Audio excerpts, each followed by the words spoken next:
Au cours du règne du pharaon Ramsès III, l'un des derniers grands souverains du Nouvel Empire, vers 1186 à 1155 avant notre ère, J.C., un complot se trame dans l'ombre du palais royal. Ramsès III est âgé, affaibli, et sa cour est divisée.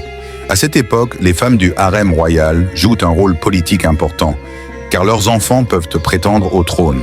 L'une de ses épouses secondaires, Ti, ambitieuse et frustrée que son fils Pentahour ne soit pas désigné héritier, monte un complot avec plusieurs complices, dont des fonctionnaires, des scribes, des magiciens et même des gardes du palais. Leur objectif, assassiner Ramsès III et placer Pentahour sur le trône. Ce complot est soigneusement organisé. Des sorts magiques sont utilisés, des messages secrets circulent, des codes sont écrits sur des bandes de lin.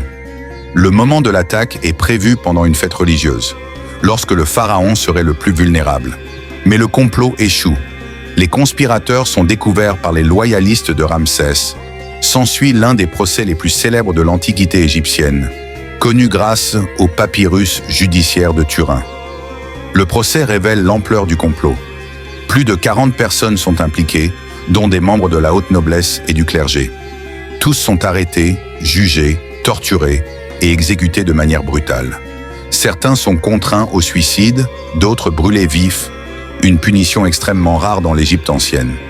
Pentahour, le fils de Ti, est forcé de se suicider, probablement en avalant du poison. Pendant longtemps, on a cru que Ramsès III avait survécu. Mais en 2012, des scientifiques ont effectué un scan de sa momie. Résultat, sa gorge avait été tranchée net, de manière fatale. Le complot avait donc réussi à le tuer, mais trop tard pour que les conspirateurs prennent le pouvoir. Cette histoire montre à quel point la cour égyptienne, derrière ses dorures et ses dieux, était aussi un lieu de lutte de pouvoir féroce, de jalousie et de trahison. Même les pharaons n'étaient pas à l'abri du poignard dans l'ombre. Abonne-toi pour ne pas louper la prochaine vidéo